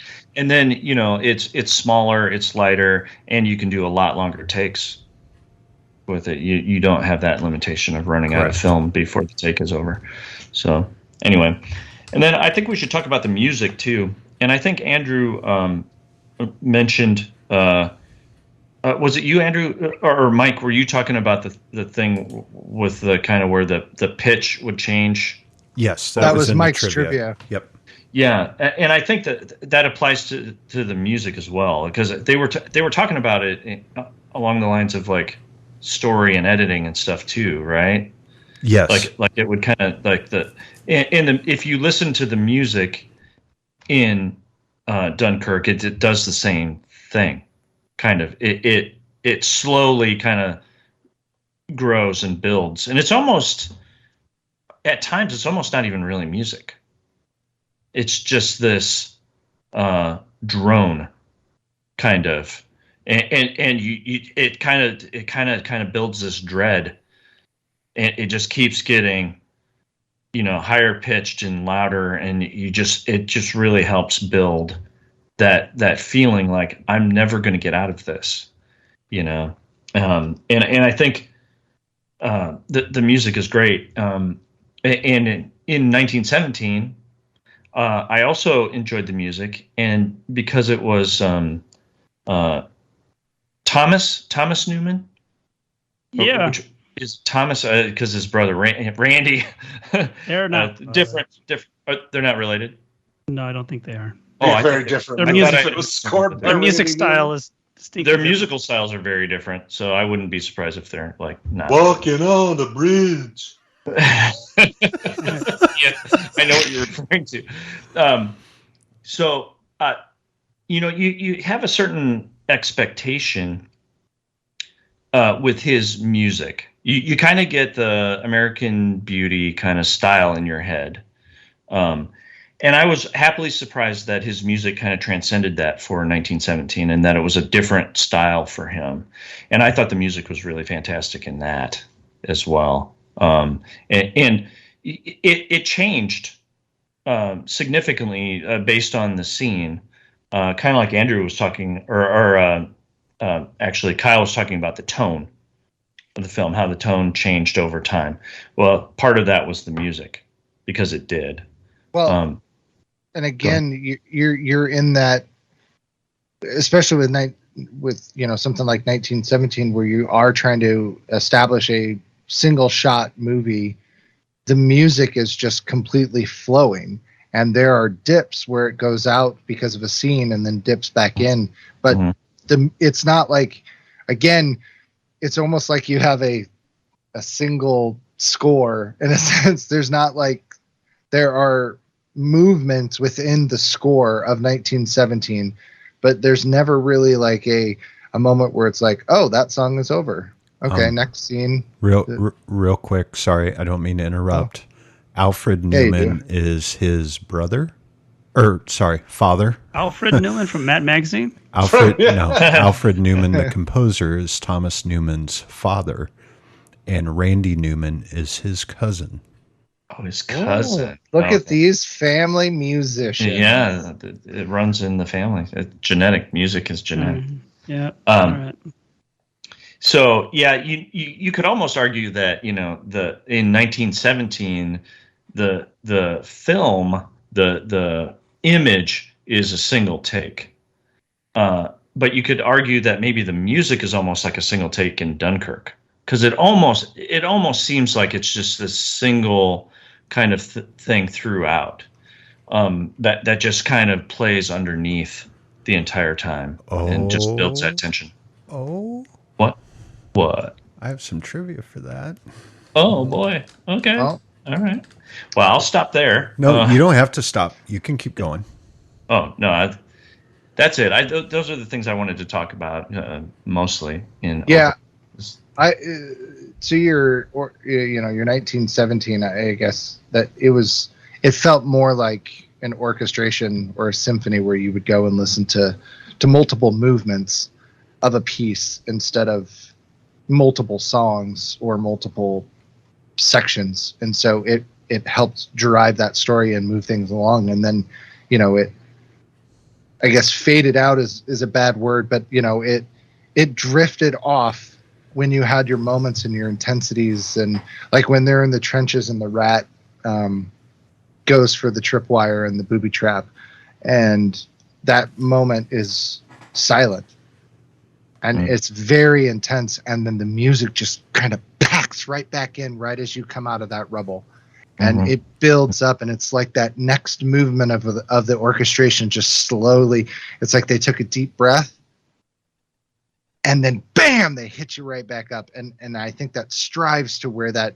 orchestration comes from, to fit, the pattern of what's actually going on. Because I think it would be weird and jarring almost to have a song and that ends, and then you have some things go on, and then another song kind of comes up, because you don't have good spots where you're stopping this action and going to the next set of action. Right. You cutting to a scene or something. Yeah, you have to just flow with it, right? And so I'm not sure if that's how it was composed. I'm not sure if that's how it was performed, but it definitely had that feeling as you went through, walking through it.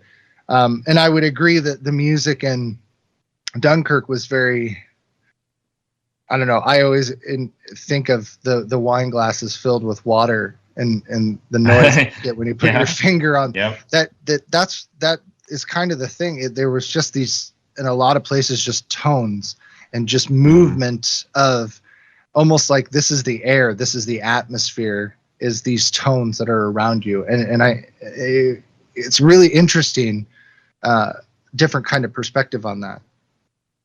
And it sounds like that was intentional, as Mike earlier. Oh, I imagine it was. Did he do the music for Dark Knight Rises? Yes. Or the Dark Knight? Yes. Because the very opening scene of that is very similar.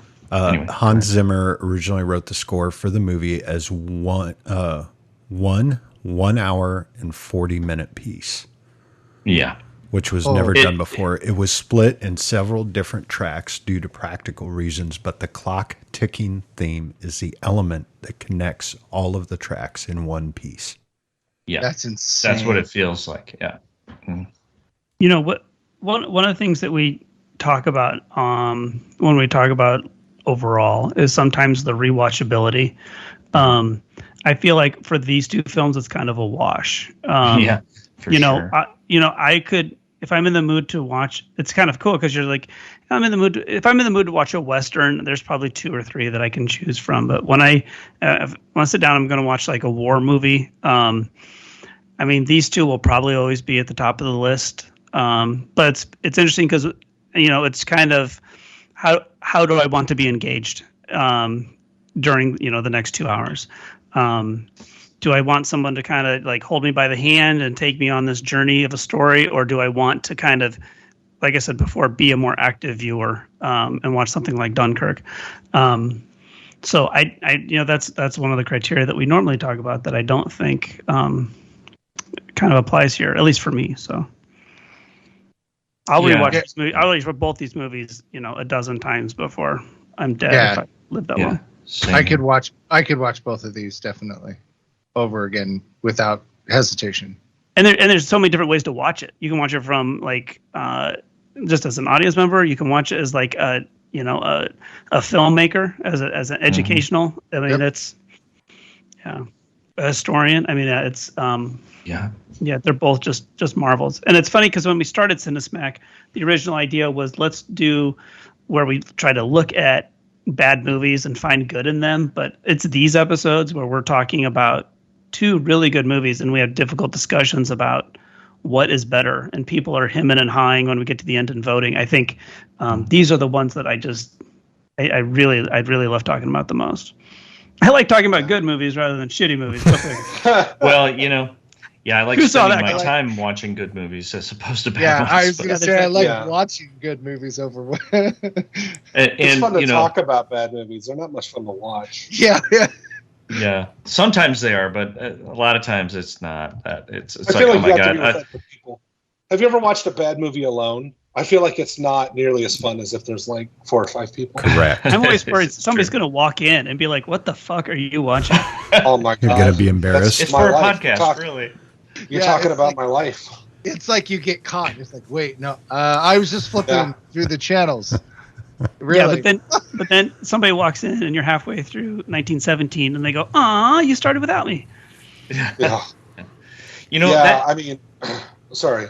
Oh, I was just going to say, the rewatchability of war movies is a difficult thing, though, because there are a lot of great ones, but they're hard movies to watch again sometimes. Yeah, I think I've Yes. seen Saving Private Ryan twice, and it's Yeah, fantastic. But that I one's think I've only almost saw it too much. It's too heavy. It's Yeah, that it's one's hard. So heavy.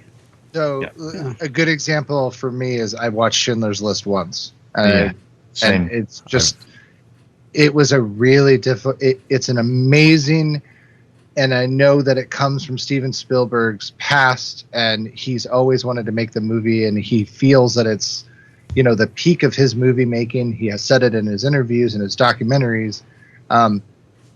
But God, that movie is hard to watch. And it was hard to watch the first time, but it's amazing. But I don't know if I could ever watch it again. I don't. And That'd be a good- I watched it once back in 1994. And then I bought it on Blu-ray. I have it. It's sitting there on my shelf, staring back at me, going, "What's wrong with you? Watch me again. You know I'm great." When are you in the mood to watch that? I'm not in a Schindler's List kind of mood this Saturday afternoon. Yeah. It's hard. If it's That- if there's like a snowstorm and we're just gonna just like chill for a bit, maybe. But the other thing that'd is be a too- good discussion to have sometimes. What's the best movie you'll never watch again? Yeah. oh shit, Yeah. I have one that sticks out to me. Someone described it as the best movie you'll never want to watch again, and it's a documentary.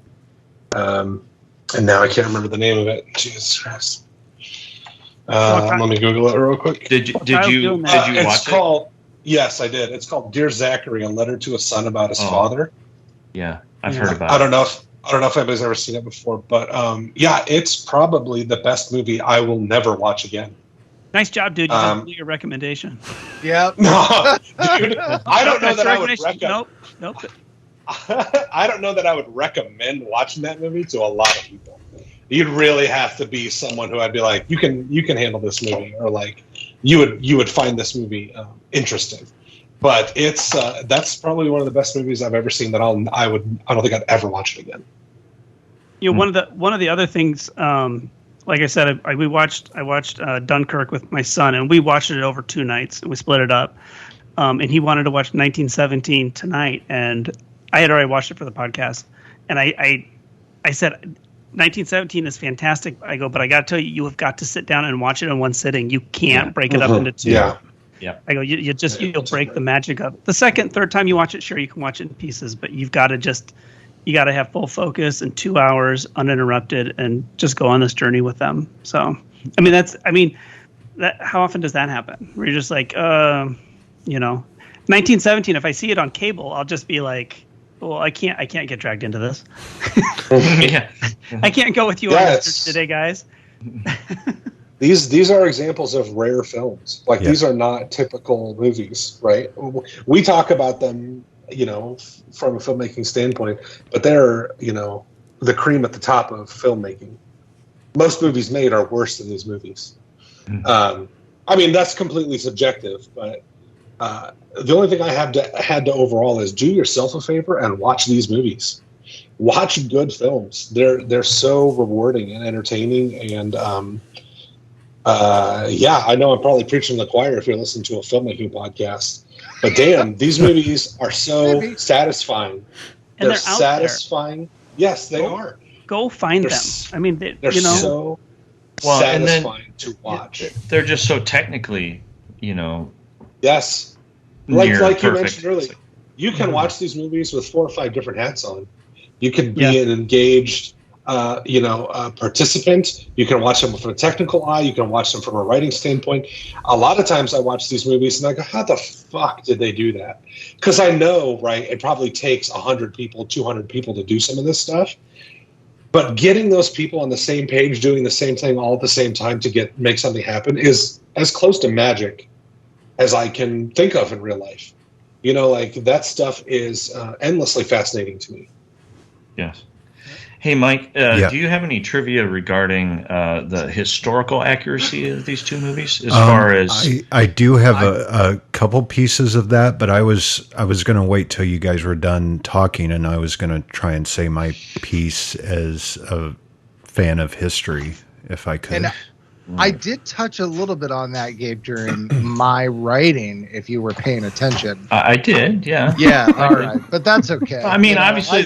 I was rambling, so it's all right. Nah, it's good. No, I just didn't know, as far as, like Steven Spielberg will do something like Saving Private Ryan or Schindler's List, and then all these, like, history geeks come out of the walls and say, hey, that tank in Saving Private Ryan didn't have the right wheels on it.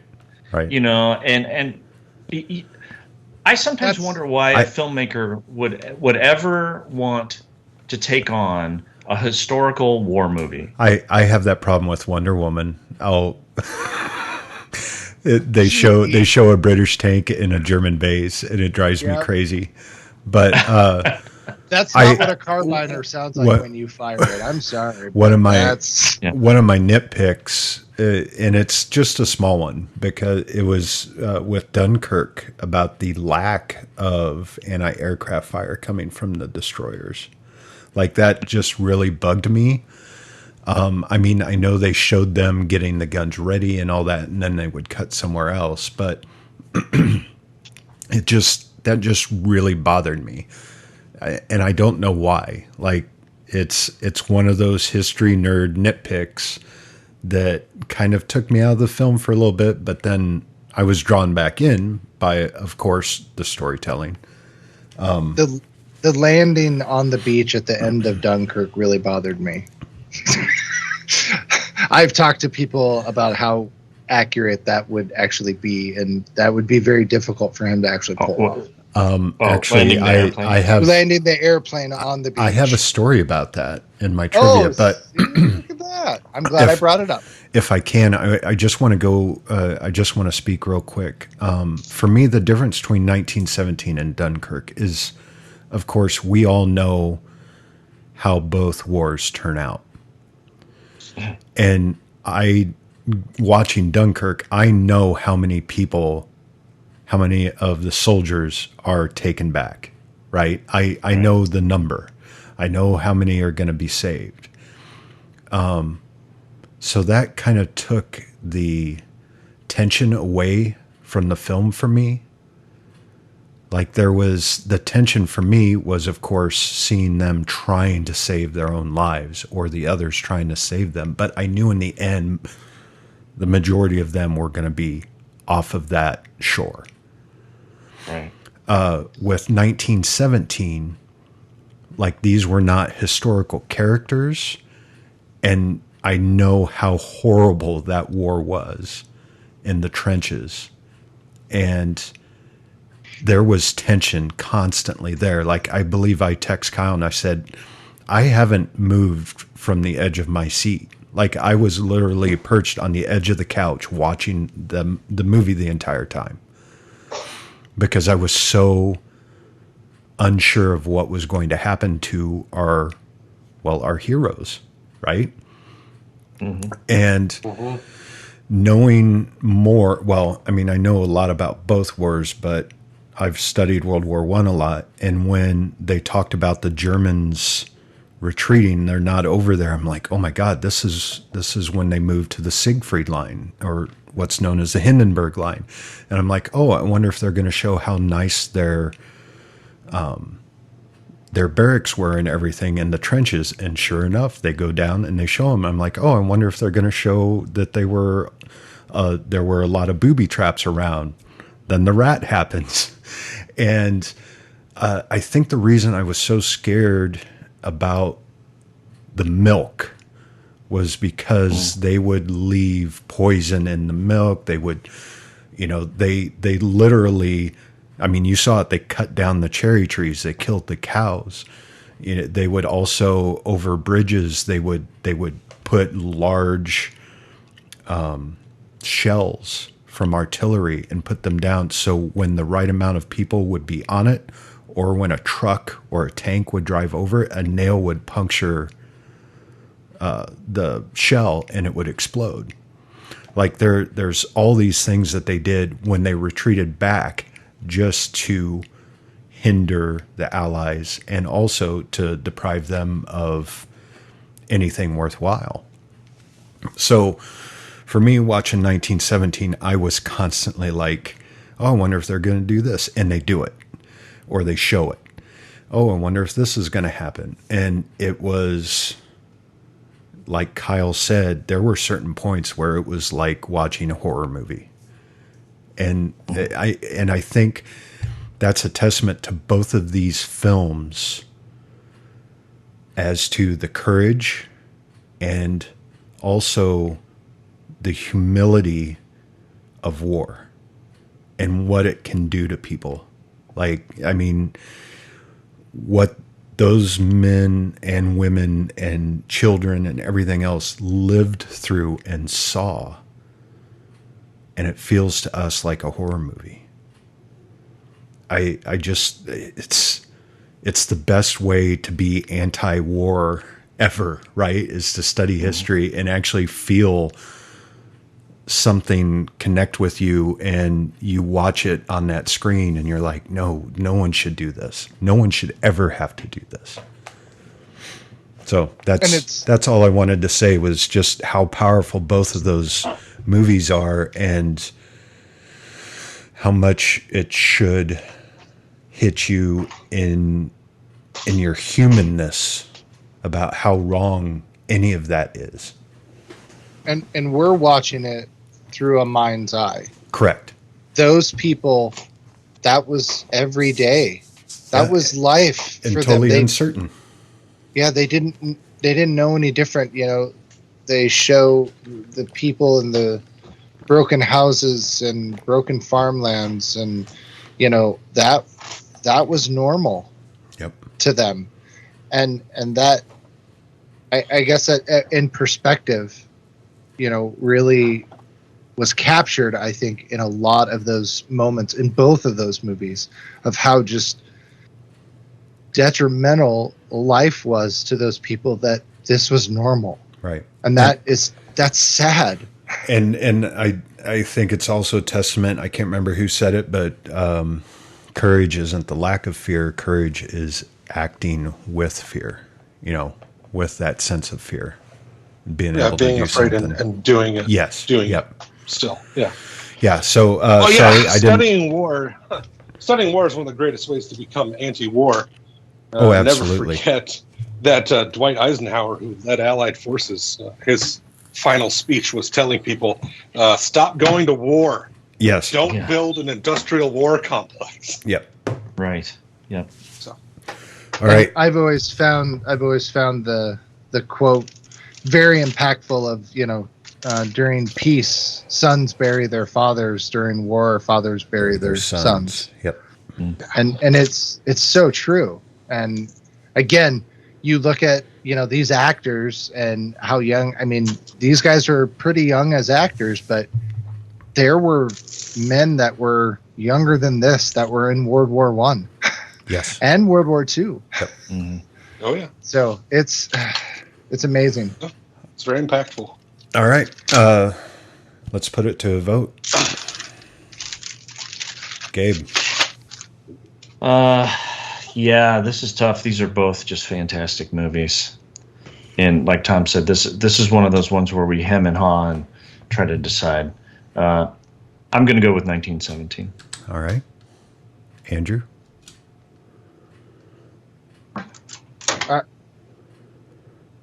Yeah, I mean they're in my list of sensational movies to watch for war appreciation, or war appreciation is a bad word, appreciation of the time and the terribleness that went through for both of these movies. I slightly am going with 1917 for technical reasons, but also because the amount of movies about World War I are not as popular as World War II, and I feel that those movies need a boost here and there. So 1917 for me. All right. Kyle? Yeah, it's really hard. So this is my first time seeing Dunkirk, and I really enjoyed it. But 1917 is kind of a masterclass in its style of filmmaking, and it's so good. And I feel like all the decisions they made in the movie were right. And it's got Mark Strong in it, so I'm going to go for 1917. All right. And Tom? I really want to vote for Dunkirk because I love it so much and it's so unique. But I can't vote against 1917. Seriously, if you had asked me first, I would have said Dunkirk. Right. But I changed my mind last little bit. So not because of anything that these fools said, but You can't take it back. Understood. You had nothing to do. The movie was shot on the actual beach at Dunkirk where the evacuation took place. When scouting for the movie, Christopher Nolan found a button from an English soldier's uniform in the sand.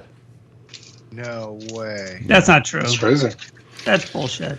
In researching the Dunkirk story, History versus Hollywood discovered that while the character Ferrier is not directly based on an actual person, his experience most closely resembles that of Alan Christopher, Al Deer, a New Zealand Spitfire pilot.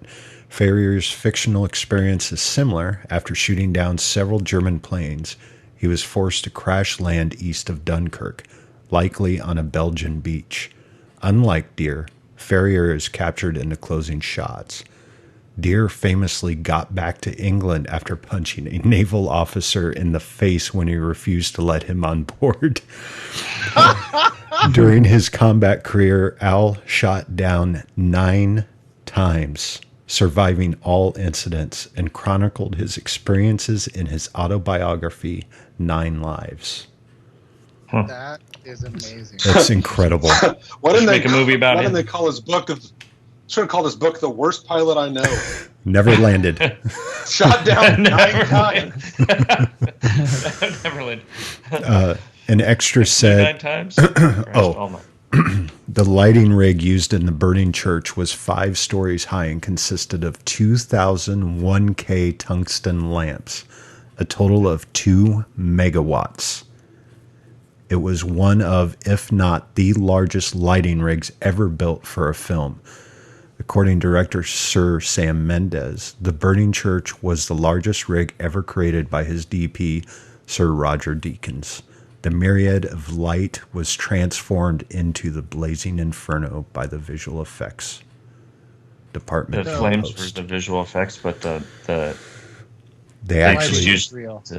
Yeah. So their electricity bill was like half the budget. Yeah, where do you plug that in? This little tidbit. I need another power strip. Made me laugh really hard, and hopefully it won't ruin the end of the movie for you. An extra said, "I can't help but laugh at the final shot at the tree. About 100 extras used that tree to urinate on as the toilets were so far away. We had no idea that the ending would take place with the main actor sitting under it." It does kind of ruin it a little bit. It does. Yeah, thanks a lot. It does. Because now I'll think about that every time. God, I'd be pissed. And by the way, I think there were 4 or 5 of the actual little boats that were used in the original evacuation of Dunkirk were used in the movie. Oh, wow. Yeah. Oh, that's pretty awesome. Yeah. That's very awesome. All right. You know, I think Roger Deakins just likes to do this stuff to he likes making these giant rigs and using as many lights as he can get his hands on. He's like, this is a big budget movie. I'm gonna spend it on lights. You know that joke? Why don't DPs smoke? because it'd take him 8 hours to light it. Yeah, he made some crazy rigs for Blade Runner 2049. Yeah, all right. Let's move on to our recommendations for this month. We'll start out with Andrew. Oh, okay. Wow. So my movie recommendation is a World War II movie showing a completely different side of World War II that probably most people don't think about, but I find as a software engineer and really enjoying things like physics and math and computers that I enjoyed this movie immensely. And it actually has Mark Strong and Benedict Cumberbatch in it, and that is The Imitation Game. And it's based on the true story of Alan Turing and how he solved Enigma, which people could say basically saved the war for the Allies to be able to win the way that they did. So The Imitation Game. All right. Nice. Thank you, Andrew. Tom. Good movie. I'm going to recommend, and this is kind of weird, I'm going to recommend a movie I haven't seen yet. So I was hoping to go tomorrow, but and it would have fit with last week's as well. But I think everybody should go see Last Night in Soho, because I think it looks absolutely amazing, and continuing the streak of Edgar Wright's really great movies. I think it looks really promising, and it's got kind of a funky, twisty storyline, which kind of ties into what we talked about this week. I don't know. I just, it's it looks really good, so everybody should go see it. But yeah, I don't know. Does that count? I don't know. Sure. Get back to us after you've seen it. And I know. Well, it's Edgar Wright. Do I need to see it to recommend it? Like, Probably. you should go see Edgar Wright Probably movies. not. I mean, the guy's. I don't think he's made a bad one yet, has he? I won't spoil it for you. Well, Have you seen it? Yeah, I saw it. Oh, yeah. Kyle. All right. It was about as good as Tenet. Oh, it made your little brain work. Sorry about that. Oh, yeah, I made my little Anya Taylor-Joy made my brain lose blood, I'll tell you what. Little penis. Boys. Okay, so... What's happening? Fuck. I don't know. I was going to recommend Dune, but that feels very cliche. So I'm going to recommend something on the opposite spectrum of popularity, and that is a 6-episode show that you can watch on Amazon Prime called Garth Marenghi's Dark Place. It is the story of a self-absorbed Stephen King wannabe author who made a 6-episode sci-fi kind of Twilight Zone show in the 70s. And then the BBC is so hungry for content, they come back to him and he drags it out of storage and shows the old episodes intercut with some interviews he does with his producer and other actors in the movie. It's obviously a comedy, and it stars Matt Berry. I don't know if anybody watches What We Do in the Shadows, but he plays Laszlo in What We Do in the Shadows. Oh, yeah. I think he's hilarious. Yeah. And it's also got great cameos from Stephen Merchant and Richard Ayoade, I think is how you say his name. One of the guys from the IT Crowd is one of the stars in the movie, or in the show. So it's really funny, really wacky. It reminds me a little bit of Airplane if they didn't do so many on-the-nose jokes. It's just like weird shit, bad, crazy, strange shit happens. So it's really fun. So check out Garth Marenghi's Dark Place. All right. Thank you, Kyle. Gabe? Well, I'm going to kind of go along the same lines as Tom a little bit and recommend something that I've only seen part of. Oh, dear God. Yeah, but it's been really enjoyable so far. Jill and I started watching Only Murders in the Building with Steve Martin and Martin Short. And I've been very happily surprised with it personally. I've enjoyed it very much. The writing is really, really good. It's been very crisp. The acting is great. I mean, Steve Martin, the chemistry with Steve Martin and Martin Short is just, I mean, you can't beat that. Those guys are fantastic. And we're only a few episodes in, but I've enjoyed it very much so far. So I would definitely recommend it at this point. I'll be like Tom. I'll get back to you later. If it turns out to disappoint me, I'll let you know later. All right. So you remember when I got all that shit for recommending a song? Oh yeah. Yeah, these are we had still one movies. guy recommend a movie he's never seen, and one It's a movie, though. recommend a I show recommended a movie. he's only in. But Kyle, you've also recommended a movie that you haven't seen. That's true, but I was right, wasn't I? true. It was good. So let's just narrow this down here. We've had 3 people talk about movies that involve the British with British actors. We've had 2 people recommend movies that they either haven't seen or have only half seen. And we had 1 recommendation that was actually about a war movie. So, Andrew, you get the gold star this month. Yeah, but God, how many?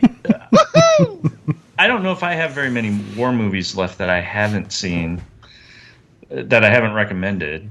That I haven't recommended yet.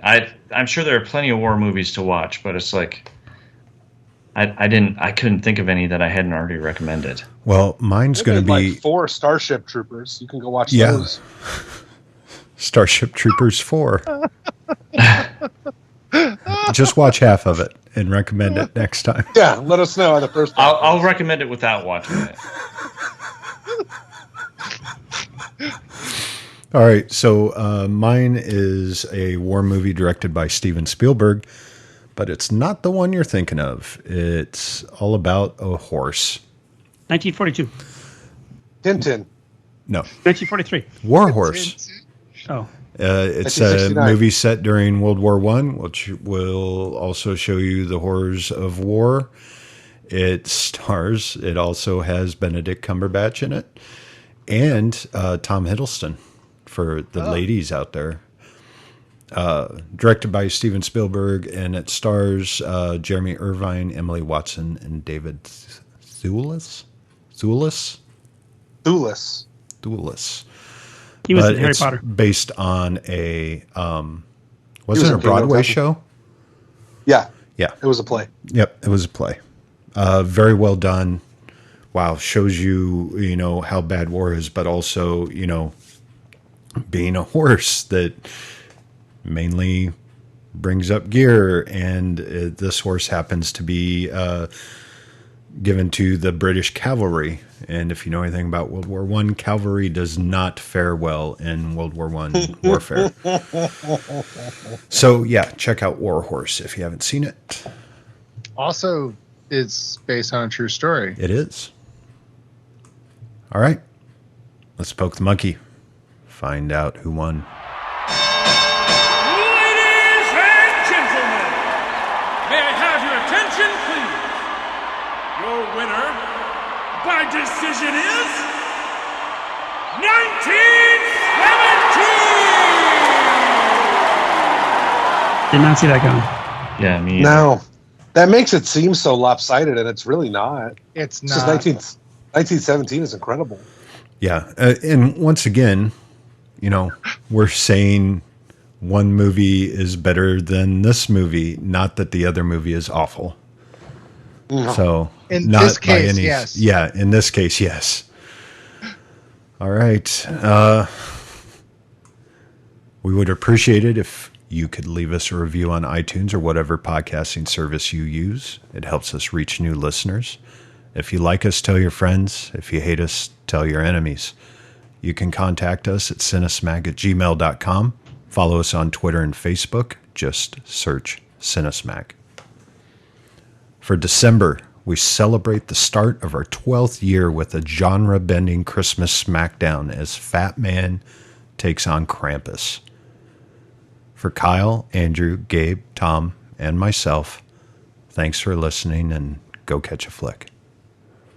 This has been a test of the Southsider Studios podcast system. This was only a test. If this were a true lack of entertainment, your head would explode. Go to iTunes and subscribe to our feed. Just search Southsider Studios. Hey guys, it is Ryan. I'm not sure if you know this about me, but I'm a bit of a fun fanatic when I can. I like to work, but I like fun too. And now I can tell you about my favorite place to have fun. Chumba Casino. They have hundreds of social casino style games to choose from with new games released each week. You can play for free and each day brings a new chance to collect daily bonuses. So join me in the fun. Sign up now at ChumbaCasino.com. Sponsored by Chumba Casino. No purchase necessary. VGW Group. Void where prohibited by law. 18 plus. Terms and conditions apply.